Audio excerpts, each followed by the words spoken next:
بسم الله الرحمن الرحيم إن الحمد لله نحمده ونستعينه ونستغفره ونعوذ بالله من شرور أنفسنا وسيئات أعمالنا من يهده الله فلا مضل له ومن يضلل فلا هادي له وأشهد أن لا إله إلا الله وحده لا شريك له وأشهد أن محمدا عبده ورسوله يا أيها الذين آمنوا اتقوا الله حق تقاته ولا تموتن إلا وأنتم مسلمون يا أيها الناس اتقوا ربكم الذي خلقكم من نفس واحدة وخلق منها زوجها وبث منهما رجالا كثيرا ونساء واتقوا الله الذي تساءلون به والأرحام إن الله كان عليكم رقيبا أما بعد فإن أصدق الحديث كتاب الله وخير الهدي هدي محمد صلى الله عليه وآله وسلم وشر الأمور محدثاتها وكل محدثة بدعة وكل بدعة ضلالة وكل ضلالة في النار أيها الإخوة والأخوات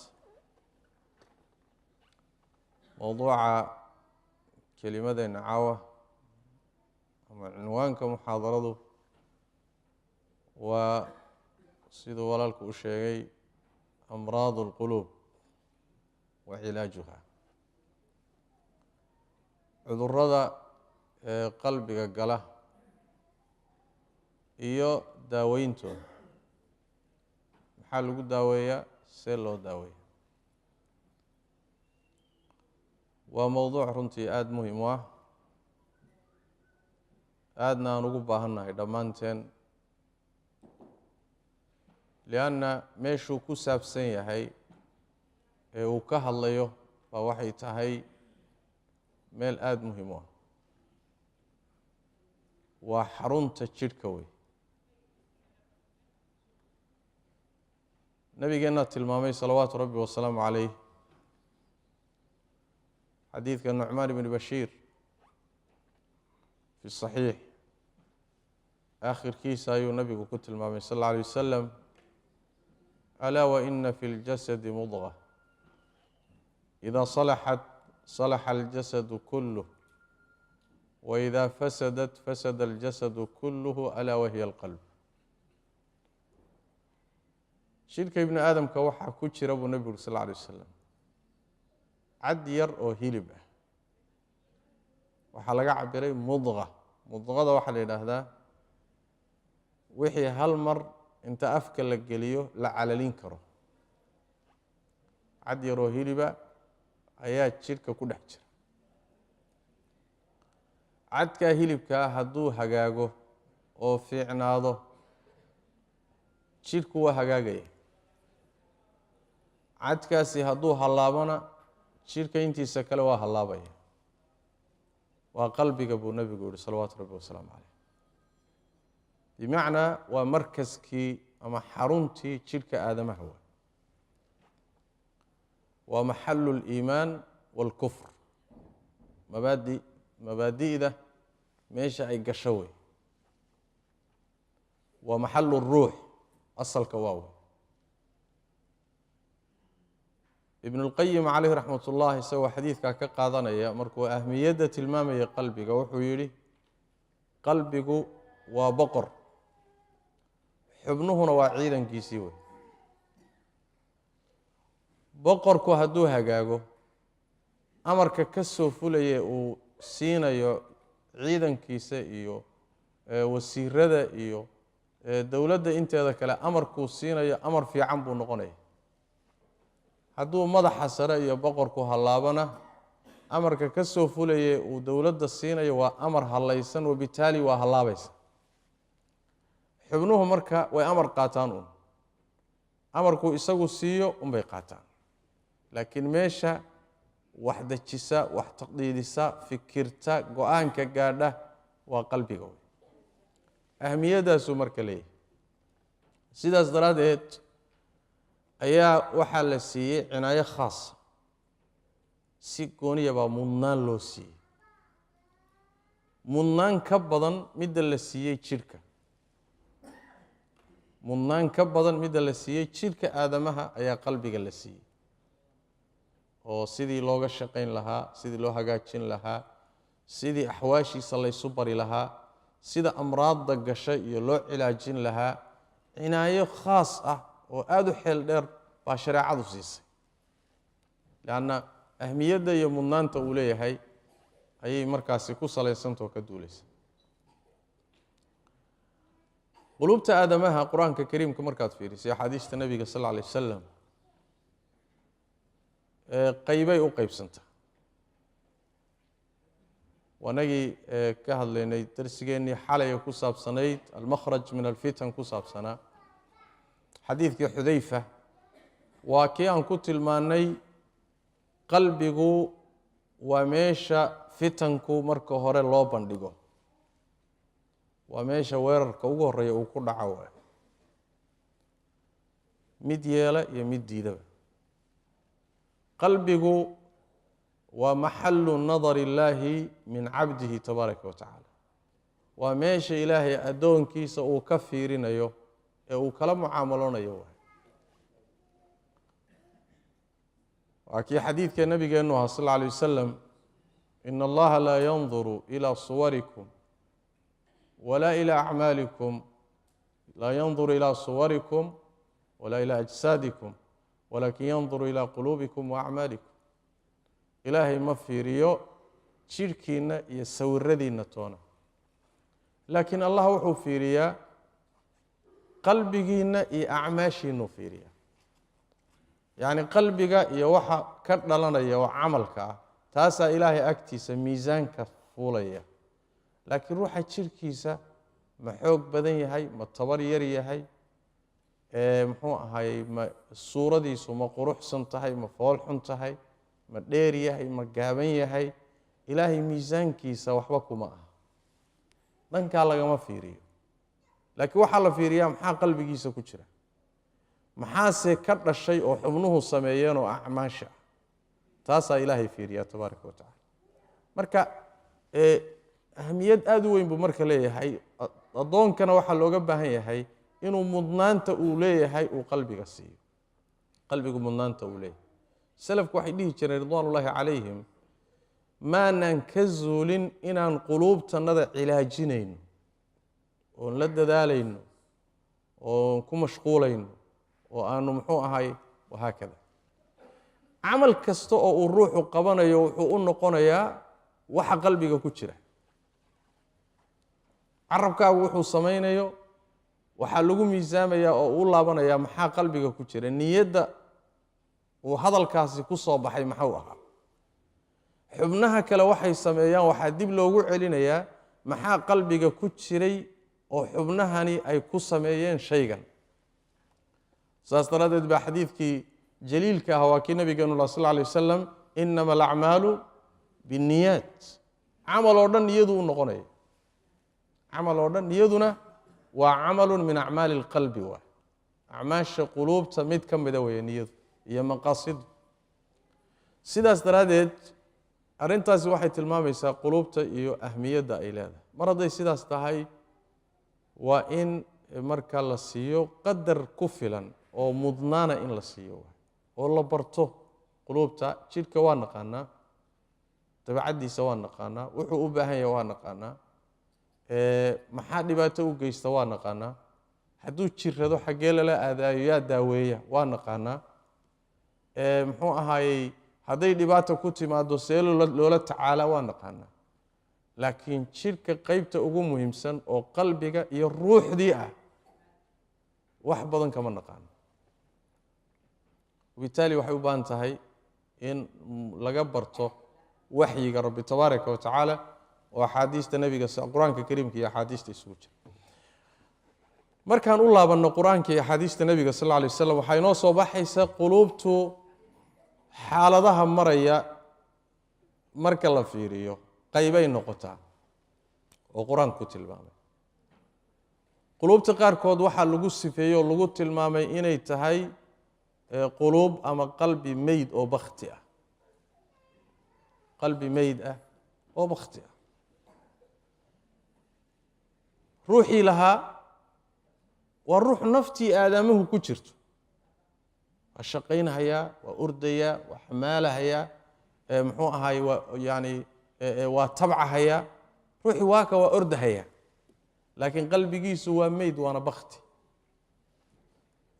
Allah tabaaraka wa ta'ala quraanka kariimka ah ayuu meel ka mid ah ku tilmaamay. Rabbi wuxuu yiri wama yastawi al-ahyaa'u wala al-amwat. Kuwa baktiga ah ee meydka ah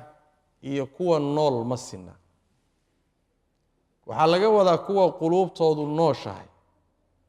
oo iimaanka ku nooshahay oo khayrka ku nooshahay iyo kuwa quluubtoodu meydka tahay oo iimaanku uusan gelin labadaasi ma sinna. bimacnaa laa yastawi almu'minu waalkaafiru oo kale waa. kaafirka meyd maxaa loogu magacaabay liannahu mayitu lqalbi waa.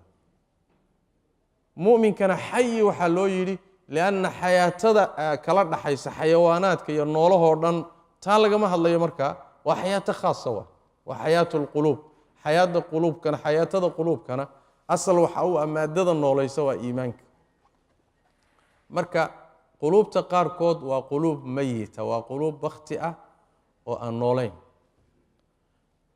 ta kale aayadda kale midda cabiraysa rabbi ilaahi tabaaraka wa tacaala awaman kaana maytan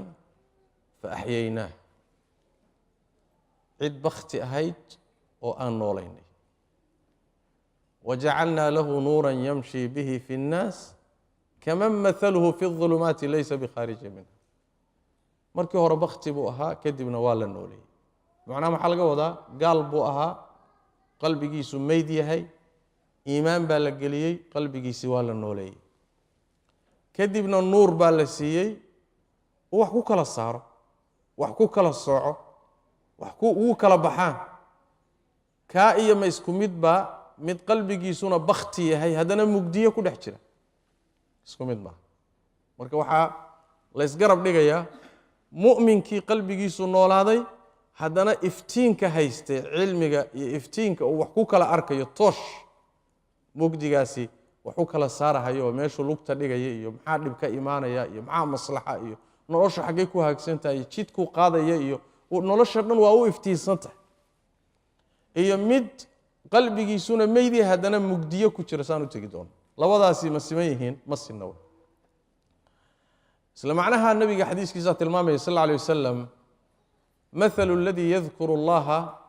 walladii laa yadkuru allaha kamathali alxayi walmayit buu nabi sal alayhi wasallam. ruuxa ilaahay xusaya iyo ka aan xusaynin waxay ka dhigan yihiin mid meydoo baktiya iyo mid nool bay ka dhigan yihiin. waa sidii mid nool iyo mid baktiya oo kale waa. quluubta qaarkood sifadaasay leeyihiin oo waa quluub bakti ah oo aan noolaynba nafba lama gelininba. nooca labaad ee qur-aanku tilmaamay waxa weeyaan waa quluub jiran alqalbu almariid. waa qalbi jiran. jirada quluubta ku dhacdaay culimmadu waxay yidhahdeen waa laba mid ima maradu shahwa wa ima maradu shubha. cudur shahwo ka yimid ama cudur shubha. shubhada waxa la yidhaahdaa waa wax aan diin ahayn oo diin ahaan isu kaa tusa waay. waxaad ugu qanacsan tahay inuu diin yahay waxaad ugu qanacsan tahay inuu ilaahay kuu dhowaynayo waxaad ugu qanacsan tahay inaad ilaahay rido kaga helayso haddana maca daalika diin ma ahe wadaa ku khaldan. wixii sidaasoo kale ah waxa la yidhaahdaa shubha la dhahaa. waa wax isu kaa ku khalday xujo isugu kaa ekaysiiyey diin isaga kaa dhigay ama lagugu ekaysiiyey oo lagaaga dhigay aad diin ahaan u qaadatay. waxaa meeshaa soo gelaya marka bidacii khuraafaadkii waxyaalahaasoo dhan diinta u yara egayn diinta ahayn ee diinta loo ekaysiinayo. cudurkaasi waxaa la yidhahdaa marad ashubha. nooca labaad waa maradka loo yaqaano maradu ashahwa. shahawaadka waa waxyaalahay naftu jeceshahay oo adduunyada ah. shahawaadka xoolaha shahawaadka milkiga iyo boqortooyada shahawaadka labada jinsi dhexdooda ah. yacni waxyaalahay naftu jeceshahay doonayso halkaasi cudur kaga yimaadana waxaa la dhahaa maradu shahwa la yidhahda. qur-aanka kariimka labadaba waa tilmaamay. allah tabaaraka wa tacaala munaafiqiinta markuu ka hadlayay fii quluubihim marad baa la yidhi. qalbiyadooda cudur baa ku jira. dabcan waa cudurkaasi waa cudur nifaaq waa. nifaaq waa cudur cudurrada ka mid a. gaalnimadu waa cudur nifaaqu waa cudur muxuu ahay itibaacu alhawa waa cudur marka quluubtooda cudur baa ku jira nooca labaad ee cudurkana aayadda kale alla ku tilmaamay fi suurati alaxzaab ku jirta markuu la hadlayay rabbi tabaaraka wa tacaala dumarka falaa takhdacna bilqowl fayطmaca aladii fii qalbihi marad waqulna qowla macruufa alla wuxuu yidhi hadalka markaad ragga la hadlaysaan hadalka ha u jilcinina ha dabcinina oo haddaad hadalka dabcisaan oo jilcisaan waxaa damac gelaya midkii qalbiga uu cudurku kaga jiray waa cudur noocee waa cudur shahwo ah ninkii markii horeba damaca dumar ku jiray oo qalbigiisuba arrintaasi ka buuxeen haweenay hadalka u jajabinaysa u jilcanaysa markuu arko waa waraabo uun aad hilib ku hor wado waay waraabo gaajaysan adiga hilib hor dhigtay soo ku daba ordi maayo marka falaa takhdacna bilqowli fayطmaca aladii fii qalbihi marad waa maradu shahwa wey marka labadaa cudurba markay ku dhacaan qalbiga ama mid ka mida waxaa la yidhahdaa qalbi mariida la dhaha qalbigu waa jiranya ma fayooba markaas waa nooca labaad wey sifaadka qaarkood oo quluubta qur-aankuu siiye waxaa ka mid a alqalbu alqaasi waa qalbi ingegan qalbi dabacsan maaha qalbi jilicsan maaha khayrka uma jilicsana markii la wacdiyo ma ta'ahuro markii wax loo sheego ma qaato markuu cilmi maqlo kuma intifaaco waxba iskama bedelaan meeshiisii buu taagan wax kasta oo lagu waana qaato haddii la tuso isma bedelayo aayaadka ilaahay ee bedelo quluubta ama aayaadka kowniga ah ama aayaadka tansiiliga ah oo quluubta saamayn weyn ku leh isaga ma saamaynayso meeshiisii buu ka joogaa waa geedkaa biyaha ku dhex ingegay waay wax kasta adigu sheeg ilan sideedaba dhirta iyo noolaha iyo hadduu ingego oo meel biyo la-aana ku ingego cillada uu la ingegayna ay tahay biyo la-aan wuxuu u baahanya inuu biyo helo markuu biyo heloba waa qoyaya laakiin maadadii qoynaysayba dhexdeedii hadduu ku ingego ingejiso waxaa rajo laga qabaa inuu dib u qoyahay rajadeeda ma jirto marka waa ruux ingege wey waa qalbigiisii waa ingege qur-aanka kariimku kuwuu tilmaamaya wey rabbi maruu leeyahay tabaaraka wa tacaala fawaylu lilqaasiyati quluubuhum min dikri illah yacni halaag iyo aafo iyo cadaab iyo waxaa iska leh dadka ay quluubtoodu ingegtay oy adkaatay oo ilaahay dikrigiisa ka ingegtay inta badanna waxay dhacdaa addoonka waxaa cudurka cuquubadaasi ku dhacdaa waa cuquubaad ilahay xaggiisa ka yimaado wey qalbigaaga in la ingejiyo cuquubadaasina inta badan waxay ku dhacdaa ruuxa laba mid aayaad ilaahay oo kowni ah baa si fiican loo tusay aayadihii waxba ku qaadan waayo aayaadka rabbi ee tansiiliga iyo qur'aanka baa ilaahay u furay waxba waa ku qaadan waayo natiijada ka dhalata waa inuu qalbigiisu ingego waayo fawaylu lilqaasiyati quluubuhum min dikri illahi meeshay ku imaanayso siyaaqay ku imaanayso waa siyaaq ka hadlaya qur'aanka kariimka ka hadlaya waa aayaadka kowniga ana fi suurati albaqara rabbi tabaaraka wa tacaala markuu ka hadlayay qisadii reer bani israa'iil intay ay ruux dileen oo ay ruuxii kuwii dilay inkireen oo isku riixriixeen idinkaa dilay iyo maanaan dilin iyo muran dhex maray alla tabaaraka wa tacaala uu amar la siiyey iyagii oo la yidhi neef loo ah gowraca kadibna neefka qaybihiisa qayb ka mid a ee ku dhufta waa soo noolaanaya sidii bay akhiiran markii ugu dambeeyey adugu sameeyeen ilaahay tabaaraka wa tacaala ruuxii dhintay buu soo nooleeyey hortoodaa la keenay wixii la isku haystay waa la kala saaray naf dhimatay oo la soo nooleeyey oo hortooda la keenay waa aayad aada u cad waay aaya min aayaat illaahi aayaddii iyada ahayd markay waxba ku qaadan waayeen maxaa laga dambaysiiyey uma qasat quluubukum min bacdi dalika fahiya kalxijaarati aw ashaddu qaswa waina min alxijaarati lama yatafajaru minhu اlanhaar waina minha lama yashaqaqu fayakhruju minhu اlmaa waina minha lama yahbitu min khashyati اllah wama allahu bigaafilin cama tacmaluun. saas daraaddeed ruuxa haddii ay uusan waxba arkin oo uu jaahil yahay oon waxba loo sheegin oo sidaasay qalbigiisu u ingegan yahay wuu dhaamaa midka intuu diinta dhex galay oo wax ka arkay oo wax ka bartay haddana kitaab xoorka ah ka dhex siibtay ama dhexdeediiba ku ingegay wax kastoo la akhriyo waa adagta qalbigiisu ma saamoobahay. waa dad fara badan oo saxwada soo maray oo cilmiga soo maray oo laga yaabo ducaadnimo inay soo mareen oo laga yaabo inay culimonimo soo mareen oo muxuu ahaayey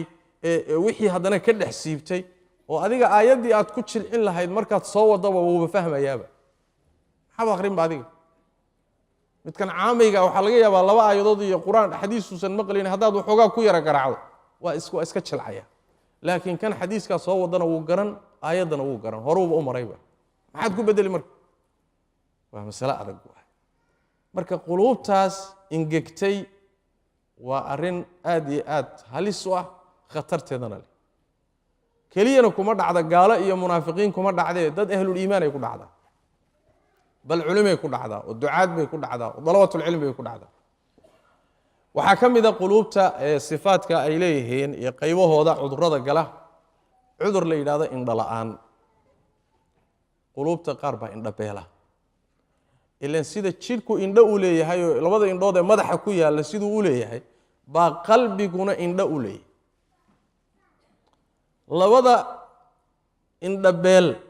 waxaa daran inuu qalbigu indho beelo. waata qur-aanka rabbi ku sheegay tabaaraka wa tacala uu yidhi fainaha laa tacma alabsaar walaakin tacma alquluubu alatii fi suduur. indhahan madaxa ku yaalla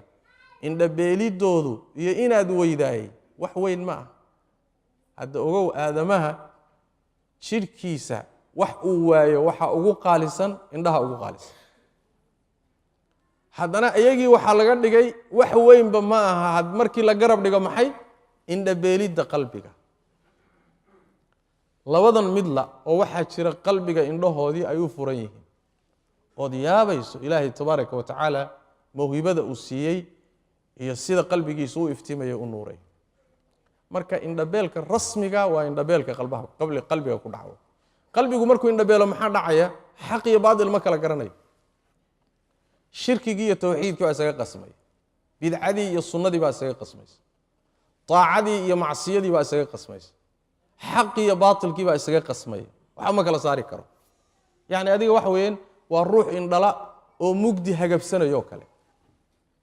ruux markuu indhala yahay gacantana aan la haynin mugdina uu iska hagabsanayo isagu iska socdo miyuu kala arkaya? wuxuu ku istaagi ma bohol buu ku dhici ma abeesuu ku istaagi ma balaaya qaniin waxba lama socdo. saasoo kale way qalbigu markuu indhabeelo waxba ma kala saari karo. marka quluubtu qaar baa indho la'aantaasi ku dhacda. waxaa ka mid a quluubta qaar qur-aanka kariimka uu ku tilmaamay inay tahay quluub mugdiyo ku jirta, qalbi madoobaaday oo isaga dhanba mugdi noqday. dabcan iftiinkii buu waayay. cagsigeeda waxaa ah quluub iftiimaysa oo nuurku ka baxayo. ilaahay tabaaraka wa tacaala miaal cajo badan uu ka bixiyey iftiinkii nuur ka baxay. quluubtaasi mugdiga ku jirtaay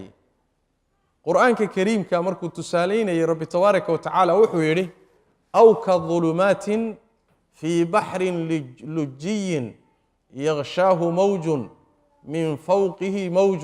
min fawqihi saxaabun dulumaatun bacduha fawqa bacdin ida akhraja yadahu lam yakad yaraaha waman lam yajcal illaahu lahu nuuran fama lahu min nuur. allah tabaaraka wa tacala wuxuu yidhi aw ka dulumaat, xaalkii gaaladaa laga hadlay, mugdiyo oo kale. fii baxrin lujiyin, bad mool ah dhexdeeda ku jira. yacni bad aad salkeedu u fog yahay ayuu gudaheeda salkeeda yaalla. korkiisa waxaa daboolaya hir, biyihii baa ka koreeya, biyaha korkooda hir baa yaalla. hirkaasi mid kalaa ka sii koreeya,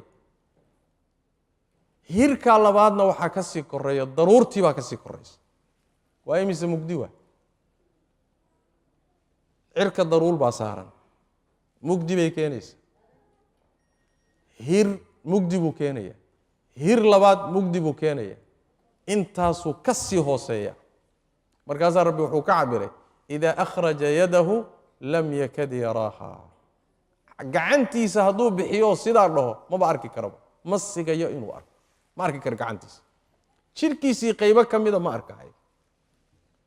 meeshaasi marka waxaa la cabirayaa gaalka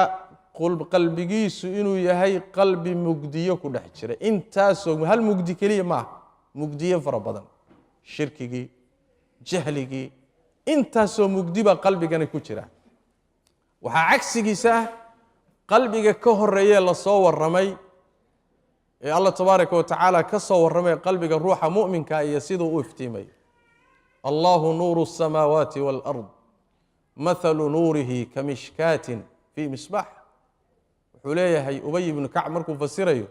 mathalu nuurihi fi qalbi al-mu'min bule ilaahay nuurkiisa mu'minka qalbigiisa ka baxaya ee ka iftiimayay wuxuu xalugu mithaaliyay waa ka tusaalaha laga bixiyay kamishkatin fiha misbah المصباح في زجاجة وهكذا إلى آخر الآية marka qalbiga mu'minkuna waa iftiimaya qalbiga gaalkuna mugdiyo ku jira qulubta qaarkood waxa laga cabiray alqalbu almuqaffal qalbi isaga dhanba la qufulay oo xiran shar baa ku sii jiray sharkii ku jiray baa lagu qufulay meelihii wax ka soo geli lahaayoo dhan baa laga xidhay saas daraadeed shar ku jirayna ka bixi maayo khayr kor ka yimidna soo geli maayo meelo badan baa quraanku arinta iyada ku sheegay oo waxa kamida qowlullaahi tabaaraka wa tacaala afalaa yatadabbaruuna alqur'aana am calaa quluubin aqfaaluha war qur'aanka miyaynan tadabburaynin oo macnihiisa dhuuxaynin oo ayna u fiirsanaynin mise quluubtooda qufullaa saaran mise quluubtii waa xidhanta marka quluub xidhan baa jirta qalbigu markuu khayrka u furaya markaasuu wax qaadanaya إن في ذلك لذكرى لمن كان له قلب أو ألقى السمع وهو شهيد ومركي لغا سو ورمي مشهد كميدا مشاهدتي قيامته يسيدا يعني هوشو u adag tahay oo laga soo bilaabay geeridii iyo xaaladda markii Ilaahay loo hortagay iyo sida loo qaybsami doono iyo xaaladda markii laga soo warramay waxa la yiri إن في ذلك لذكرى لمن كان له قلب أو ألقى السمع وهو شهيد marka qalbi wixii qaadan karo oo weelayn karo oo furan oo u diyaarsan markaas ruuxu intifaacsan kara laakiin qalbi aan u diyaarsanayn oo wasakhaysan ama qufulana wixii ba uusan gali kareenin maanta dhan hadaad garaacdo wax badan ka iimaan maayo arimahaasi marka wax weeyaan waxay qayb ka tahay inaan bal sawir ka bixino qulubta aadamuhu iyo say u kala duwan tahay quraanka kariimka iyo sunnada nabiga sallallahu alayhi wasallam siyaabaha ay wax uga sheegtay waxa kamida qalbi waxa soo dhan ka fayow qulubta waxa kamida qalbi waxa soo dhan ka fayow cudurradaas soo dhan ka fayow aan jiranayn fayow waana midka ilaahay tabaaraka wa tacaala jannadiisa gali doona bila cadaabin wala xisaab wa fayow yahay wuxuu ka fayow yahay shirkigi wuxuu ka fayow yahay bidci wuxuu ka fayow yahay ghilligi iyo xiqdigi wuxuu ka fayowdahay xumaantii waa qalbi fayowa waka ku yimid nabi ilaahi ibraahim alayhi wa ala nabiyina salatu wassalaam hadalkiisi markuu lahaa wala tukhzini yawma yub'athun yawma la yanfa'u malun wala banuna illa man ata allaha biqalbin salim maalinayna xoolo iyo caruur waxba anfacayn illa cidi ilaahay ula timaada qalbi fayow mooyee fayoobidiisa waxa kamida inuu qalbigu u fayow yahay dadka ahlul iimaanka muuminiinta inuu fayow yahay oo qilli iyo xiqdi iyo nacayb iyo cadaawad adan muslimiinta u qabin yani salaamatu sadr waa waxaan la iska heli karin laakiin ruuxi ilaahay siiyo tabaaraka wa tacaala waa waxyaalaha darajaadka u sareeya jannada lagu helay kamid xadiidkii saxiixa ama xasanka aha waa kii tilmaamaya nabigeena salawaatu rabbi wasalaamu alayhi isagoo saxaabadiisa la fadhiya in uu rasuulku saxaabada ku yiri nin baa idin soo gali doona ahlu janna waxyar haddii la sugayba nin waxaa soo galay soo weyse qaatay oo weysadii ka dhibcayso oo kabaha gacanta ku wata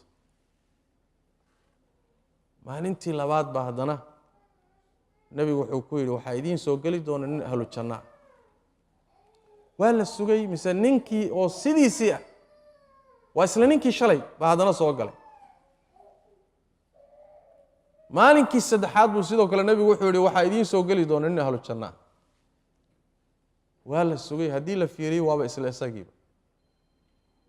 waa haddana sidii ah saxaabadu ridwaanullaahi calayhim waxay ahaan jireen markii janno iyo naar iyo la sheego qadiyadoodu xasaas bay ahaan jirtay waxa naar ka fogeynayana aad bay u raadin jireen waxa janno keenahayana aad bay u raadin jireen meeshaasaa marka nin raggii ka mid ah wuxuu yidhi bal ninkan waxa janno loogu markhaati kacay 3 goor janno loogu qiray baan ka wardoonahaya ninkiibu u tegey wuxuu ku yidhi warniyo odaygii aabbahayaan isku yara dhacnay marka bal odaygu intuu yaro cadho baaba ahay muxuu ahay cadho waxay dhahaan yani waayeel waa la bariisiyaa bal xoogaa odaygu intuu soo cadhadiisu baaba aysaan rabaa inaan bal dhowr habeen kula yara seexo xaafadda kula joogo soo dhow buu ku yidhi waa la joogay ninkan wuxuu filayaa marka habeenkii markuu guriga la seexday habeen barhkii inuu salaad badan u kaco oo maalintii inuu sooman yahay oo sadaqaad iyo khayraad fara badan wax badan buu ka filahaya hadduu la seexday oo gurigii la joogay ninkii habeenkii salaad badanba kuma arkin maalintiibu haddana la joogay maba soomanaba wuxuu is yidhi war xalay malaa hurda la tagtay wuu caajisay baa laga yaaba bal caawana fiiri habeenkii labaad hadduu fiiri waaba sidiiba ninkii maalintii labaad maba sooman waa iska caadi maalinkii saddexaad waa sidoo kale ninkii wax isbedela ma leh waa yaabay marka waa isxayn waay wuxuu yidhi warniyo wax dhiba ma jirine nebigaan maqlay sal alla alay wasalam oo 3 goor bishaaradaa bixinahay inaan arrintaada ogaadaanaan rabay wax weynna hadda kuguma arkin maxaa intan kuu dheer buu ku yidhi kolli waaba ku arkaayo muxuu ahay wax weyn oo hadda ragga aad la dheer tahay oo janno lagugu sheegay iima muuqatee laakiin maxaa iga qarsoon markaasuu wuxuu ku yidhi intaa waxaan ahayn ma hayo buu allahuma hadday ka tegi weydo wuxuu yidhi weligay ma seexanin anigoo qalbiga ruux mu'mina wax ugu haya markaasuu wuxuu yidhi sirtu waa taasuu yidhi waana midda aan la heli karin buuri bimacnaa salaad badan iyo soom badan iyo cibaadaad fara badan iyo meeshooda ha ahaadeen laakiin qalbi fayow oo muslimiinta u fayow oo khayrka la jecel oon cuqdad u haynin oon cadaawad u haynin oo kii dhibaato u geystay iska saamaxa oo cafiya qalbi noocaas adiga ma iska heli karta quluubteenna hadda haddii la dilaaciyo imisaa loogu tegi lahaa aafaad iyo balaaye iyo nacayb iyo xiqdi iyo marka waa midda aan la heli karin saas daraaddeed yowma laa yanfacu maalun walaa banuuna ilaa man ata allaha biqalbin saliim fayow oo caafimaad qaba inta haddaan kaga gudbo waxaan wax yar tilmaamayaa maxaa lagu daaweeyaa quluubta wuxuu u baahan yahay qalbigu sida jidhkaba cinaayo loo siiyo saan soorayba u tilmaanay in qalbigana cinaayo loo siiyo jidhka aadamaha xubin aan u baahnayn in laga dadaalo ma jiro afkaagu wuxuu u baahan yahay inaad daahiriso oo aad cadaydo oo aad dhaqdo oo aad ka warhayso jidhkaagu wuxuu u baahan yahay inaad nadiifiso haddaadan nadiifinin maxaa dhacaya waa soo uraya soo ma marka dambe adigii uu kugu yaallay baaba karaahaysanayaba war waxaan urahaya yaase iga dhah waa jirkii waa wakadalika qalbigu wuxuu u baahan yahay cinaayo noocaas oo kale haddaan laga shaqaynin oo ruuxa la siiyey uusan ka dadaalin oo uusan nadiifinin oo daahirinin sidaasoo kale ayuu qalbigu u wasakhoobaya wasakoobidiisa iyo dhimashadiisa ilaa heer wuxuu gaadhayaa waa jiranayaa waa wasakoobayaa waa jiranayaa marka dambana waaba dhimanayaaba mar hadduu dhintana dareenkaa ka tegaya jidhku hadduu dhinto soo dareenku kama tago qalbiguna markuu dhinto dareenkaa ka tegaya aduu wax kasta akhri waxyaalaha lagu daaweeyey qalbiga waxaa ka mid a muxuu ahaayey aliimaan الصادق ruuxu inuu iimaan dhab la yimaado waxaan soo tilmaannay oon soo sheegnay inuu iimaanku yahay maaddatu xayaati اlquluub quluubta noloshooda maaddada noolaysa waa iimaanka yaa ayuha aladiina aamanuu اstajiibuu lilahi walirasuuli إida dacaakum lima yuxyiikum allah iyo rasuulkiisa yeela oo ajiiba markuu idinku yeedho rasuulku wax idin noolaynaya iimaanka kowka ah saas daraaddeed aliimaan marka hore qalbiga inuu galo iimaan saxa uu galo oo horta qalbigii nolol helo qodobka labaad ama daawada labaad ee quluubta lagu daaweeyo lagu hagaajiyo waxa weeye alcilmu الnaafic cilmu اlkitaab waالsunna kitaabka alle iyo sunnadii nebiga sal lla alay wasalam inuu ruuxu barto cilmigaasi qalbiga wuxuu ka saarayaa mugdigii iftiin buu siinaya lanna iftiinka ugu horeeya bacda aliimaan ee qalbigu helo waa cilmiga sidaas daraaddeed baa cilmiga waxaa laga hormariyey wax kastaa laga hormariyey waa ka imaamu albukhaari caleyh raxmat ullah fi saxiixii ku baabayey baabun alcilmu qabla alqowli waalcamal cilmiga wuxuu ka horeeyaa hadalka iyo samaynta labadaba intaadan xubnahaa ku samaynin baro oo intaan carabkaagu ku dhawaaqin baro xataa ilaahay tawxiidkiibuu ka hormariyey markaasuu keenay aayaddii fii suurati moxamed ku jirtay faclam annahu laa ilaaha ila allah alimaam ibnu munayir calayhi raxmat ullah markuu tarjamadaasi bukhaari furfurahayey ama uu sharxayey baa wuxuu yidhi waxa cilmiga looga hormariyey camalka iyo qowlka labadaba lianna cilmiga niyaduu saxayaa buu yidhi niyaduna waxay saxaysaa buu yidhi qowlkii iyo ficilkii bay saxaysaa buu yacni qasadku qalbiga qasadkiisu waa inuu cilmi ka horeeyo wailaa wuxuu u qastayo maba garanaya soo ma sax baa mise waa khata saas daraaddeed awalan cilmiga kadibna calaa asaasi alcilmi bay niyada saxdii iyo qasadka saxdii ku imaan wa bacda alqasdi saxiix baa waxaa imaanaya qowlkii iyo ficilkii iyagu ku dhismaya halkaasaad ka garan kartaan marka muhimadda iyo meesha ay shareecadu dhigtay aqoonta culuumta diiniga ilaa lagu waajibiyey ruux kastoo muslima rag ha noqdo dumar ha noqdo dalabu lcilmi fariidatun cala kulli muslim fariida laga cabira xataa waajib lagama cabirin waa lafdi uusan khilaaf iyo shaki geli karin dalabka cilmiga shareecadu ruux kasta oo muslimay waajib ku tahay marka waxyaalaha quluubta iftiimiya oo muxuu ahay daaweeya yuu asaas ka yahay cilmiga shareecadu waxaa ka mid ah alcamal الصaalix daacada alle iyo camalka wanaagsan ee alle jecel yahay salaadii soonkii xajkii sekadii sadaqadii dacwadii iyo diinta faafinteeda khayraadka wanaagga iyaga oo ruuxu samaynayo waxay saamayn weyn ku yeelanaysaa qalbigiisa in ay daaweeyaan cudurro badan bay qalbiga ka saaraysaa saas way macnaha salaadda cudurray ka saaraysa waa cudurro wax saari kara uusan jirin salaadda aynan ahayn soonkaad arkaysaan qalbiga wuxuu ka saarayaa cudurro khaas ah sadaqadu waxay ka saaraysaa cudurro khaas bukhliga iyo fara adayga iyo gacan adayga iyo lexjeclada faraha badan waa cudurro sadaqadii baa saaraysa xajkii intaba waa iska saaran yahay oo cudurruu saaraya acmaashan saalixa marka cudur waxay daaweynaysaa quluubtii bay daaweynaysaa qalbigii waa degayaa marka waa xidhiir rabbiga tabaaraka wa tacala saas daraaddeed baa rabbigeen tabaaraka wa tacala wuxuu yidhi man camila صaalixan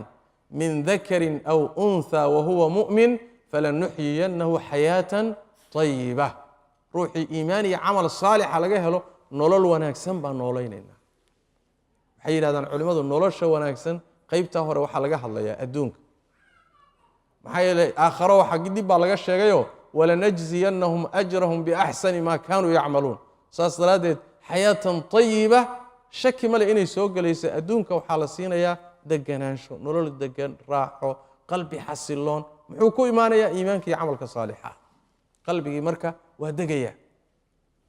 marka camalka saalixa iyo taacada rabbi tabaaraka wa tacaala laanna waa xidhiir rabbiga qalbigaad arkaysaan iyo xubinkaa isaga ah waxa uu quuto ee quudka u ah waa xidhiirka rabbigii waa taacada rabbi tabaaraka wa tacaala taacada rabbigii saas daraaddeed addoomba addoonkuu ka taaca badan yahay qalbigiisu waa ka degan yahay quut lquluub baa ku yidhahdaa waa quut lquluub waa quudkii qalbiyada waa xooggii ruuxa mu'minka ah shaykhulislaam ibnu taymiya caleyh raxmat ullah waa kii lahaa dikrigayga iyo wirdigayga haddaan ka tago awooddaydaa dhacaysa yani ruuxaaniyaadka ruuxu wuxuu ku dhisan yahay awooddiisu yani waxa weye dikriga rabbi tabaaraka wa tacaala iyo waxaan dhihi lahaa acmaasha saalixa waxaa ka mid a daawada ama daawooyinka quluubta islaaxiya waxaa ka mid a alqur'aan alkariim waana maadada ugu muhiimsan buu ka mid yahay waa kaan xalay soo sheegnay aayaddii qur-aanka rabbi yihi tabaaraka wa tacaala yaa ayuha annaasu qad jaa'atkum mawcidatu min rabbikum wa shifaaءun lima fi suduur wardadow waxaa idiin timid waana xagga rabbi ka timid iyo daawadii caafimaadkii laabaha waxa laabaha ku jira wixii daaweyn lahaa xagga rabbi buu idinka yimi oo muxuu yahay waa qur-aanka kariimka qul bifadli illaahi wabiraxmatihi fabidalika falyafraxuu huwa khayru mima yajmacuun qur-aankaa laga hadlaya marka qur-aanku waa daawada ugu muhiimsan waay oo waa kaan soo tilmaanay darsigeennii horo aan kaga hadalnay waa goorma waa markuu ruuxu qur-aanka macnihiisana garanayo macnuhuna qalbiga galo oo ruuxu dhuuxo oo uu u dego markaasi waxa weeye cudurrada qalbiga ku jira waa saaraya wuxuu saarayaa gaalnimadii wuxuu saarayaa nifaaqii noocyadiisii kii ictiqaadiga kii camaligaha wuxuu saarayaa shakigii wuxuu saarayaa yani waxa weeye itibaacu lhawa iyo bidacii wuxuu saarayaa cudurradii kaleetee quluubta gelahayay xiqdigii iyo baqdaagii iyo xasadkii wuxuu dhan buu ka daaweynaya oo uu ka saaraya waa daawooyinka ugu muhiimsan bay ka mid waxaa ka mid ah dikrullahi tabaaraka wa tacaala cumuuman ilahay dikrigiisa qur-aanku marka dikri la yidhaahdo qur-aanka ugu horeeya oo gala adkaarta kale iyo xuska ilahina waa soo gala tahliishii tasbiixdii muxuu ahaayey xamdigii takbiirtii xawqaladii waxaasoo dhan dikri ilahay bay geli wax kastoo ilaahay jecel yahay oo carabka laga sheego marka qaarkood xubnuhu xataa ay qabtaan dikri bay geli marka ilaahay tabaaraka wa tacaala dikrigiisa oo uu ruuxu badiyo waxyaalaha qalbiga daawaye ka mid tahay oo nooleeya waa ka rabbi tabaaraka wa tacaala qur-aanka kariimka inoogu sheegay aladiina aamanuu watatma'inu quluubuhum bidikri illaah alaa bidikri illaahi tatma'inu lquluub quluubtu keliya waxay ku xasishaa ilaahay dikrigiisa xoolo kasta haddaad siiso qalbigu kuu degi maayo adduunka ad arkaysaan oo dhan haddii laguu uruuriyo qalbigaagu ku degi maayo laakiin ilaahay dikrigiisa iyo xuskiisa iyo xidhiirhkiisa ayaa quluubta xasilisa buu rabbi ilahi tabaraka yaa quluubta ku xasila alaa bidikri illaahi tatma'inu lquluub noloshani cidhiidhi bay kugu noqon haddaadan qalbigaagu ilahay ku xidhnayn tabaaraka wa tacaala saas daraaddeed baa liibaan aakharo iyo liibaan adduunye labadaba adduunkana inaad yacni dhib la'aan iyo nasiino iyo xasilooni iyo raaxo qalbi iyo kaga baxdo aakharana inaad liibaantii weyneyd u tagto damaanadeedu waxa weeyaan inaad ilaahay dikrigiisa ku tacalluqdo tabaaraka wa tacaala oo wax walba ka khayr badan sida meelo badan qur-aanka iyo sunnadu ku tilmaamaya waxaa ka mid ah muxuu ahaayey alikhaar min dikri alaakhira mowdka iyo wixii ka dambeeya xusuustooda inuu ruuxu badiyo qalbigani kullamaa adduunyada uu ku foofo oo damaciisu dheeraado oo amalkiisu dheeraado oo uu yidhaahdo dhiman maysid oo 20 sano 30 sano 50 sano istiraatiijiyadooda iskaga talagalo qorshe iska dejisto waxyaalaha wuxuu ka mid yahay sii lugoynayay ka mid tahay laakiin hadduu amalka soo gaabiyo oo uu ruuxu yidhaahdo berri baad dhiman kartaa caawa lagu imaan karaa xisaabaadkiisu waa isbedelayaan dhaqankiisuna waa isbedelaya qalbigiisuna waa isbedelaya saas daraadeed caawa haddii dal lagu yimaado lagu dhaho bita'kiid berri meeshii lagu gaadho 8 subaxnimo waad dhimanaysaa caawa maxaad samayn lahay maxaad samayn lahay shaki ma laha waxaa laga yaabaa xataa guriga inaadan aadeen meeshan masaajidkan sujuudaad sujuudo inuu lagugu imaan laha maxaa keenaya marka waxaa keenaya علشان وحويان وقتيان دير يا أمل كان دير اسكدج ستين وحبا كتشرين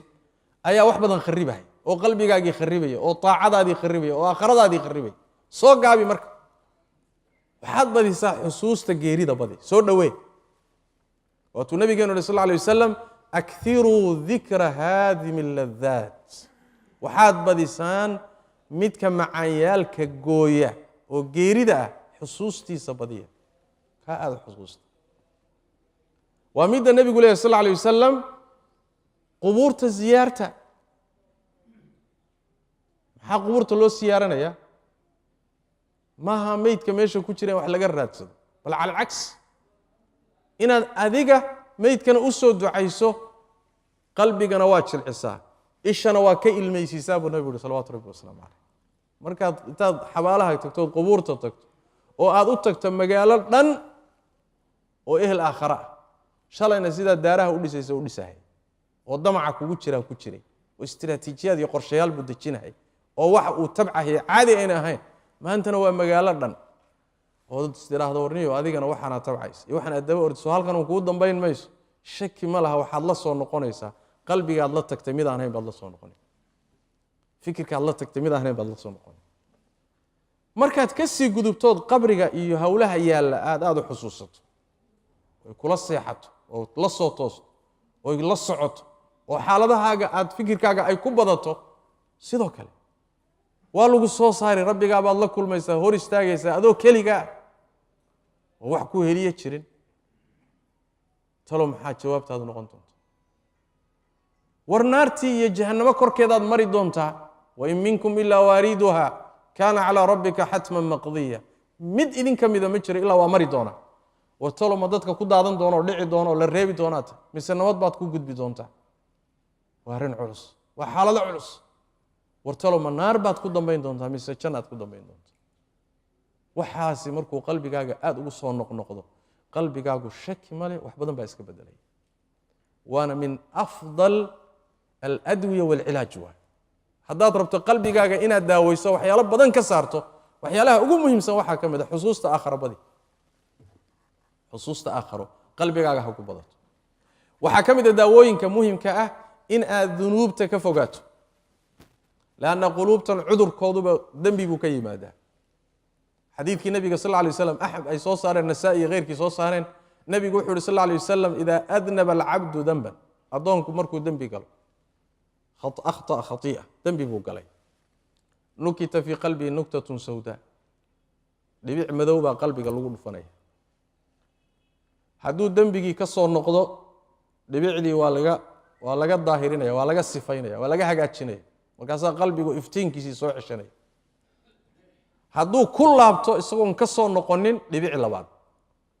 ilaa qalbigiisa ay daxasha iyo dhibcuhu madow wada qabsadaan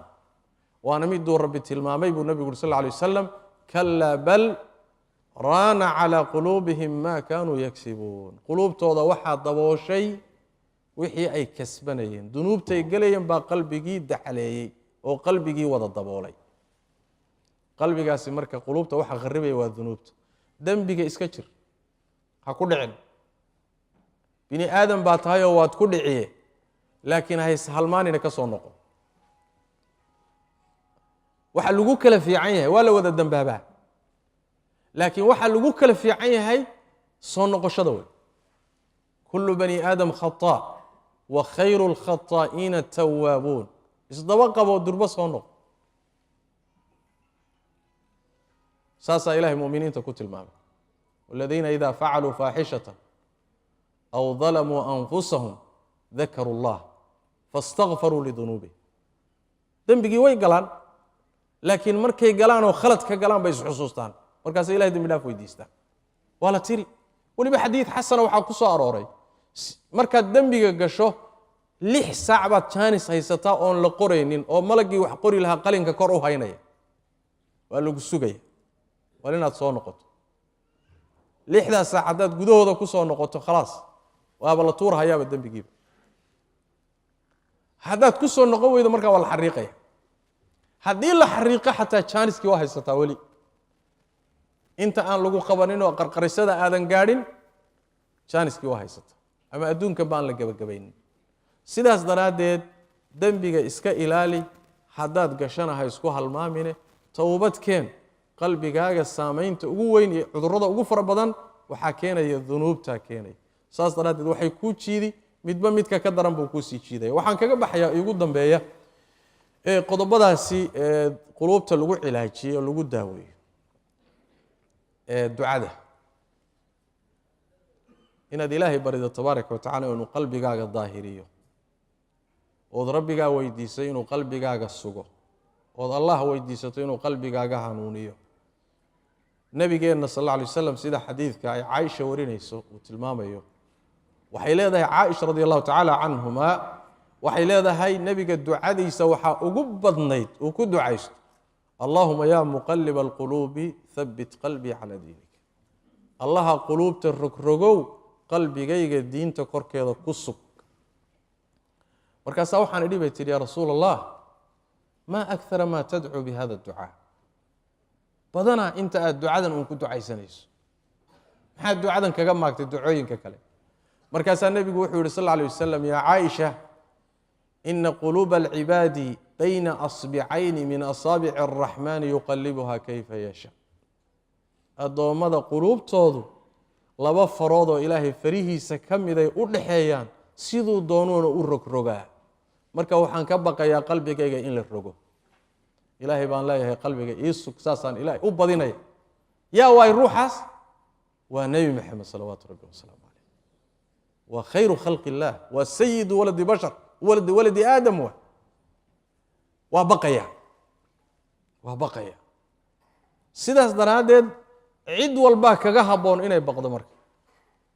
inaad marka ilaahay weydiisato inuu ku sugo oo qalbigaaga sugo khayrka jeclaysiiyo qalbigaaga hanuuniyo yaa musarif alquluubi sarif qalbii calaa taacatik ilaahu taacadaada iyo khayrka qalbigayga u leex xaggiisa ilaahu u dub u dhihi jira salawaatu rabbi wasalaamu caleyh marka ducadu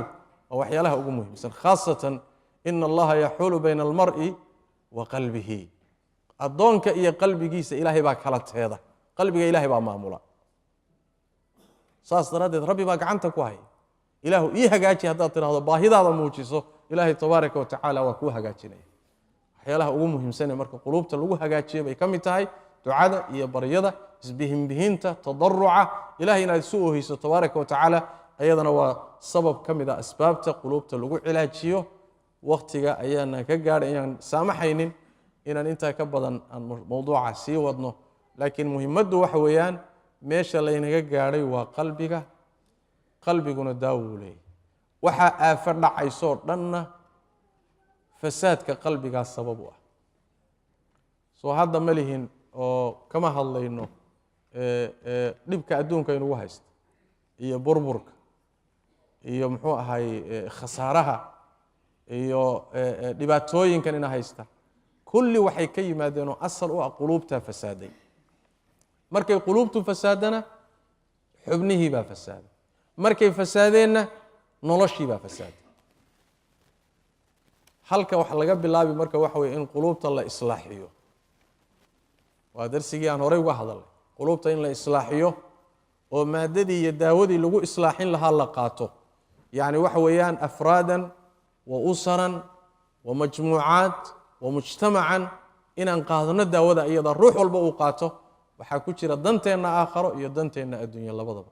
as'al allaha tabaaraka wa tacala an yulhimana rushdana وأن يجعلنا ممن يستمعون القول فيتبعون أحسنه إنه ولي ذلك والقادر عليه وصلى اللهم وسلم وبارك على نبينا محمد وعلى آله وصحبه وسلم وجزاكم الله خيرا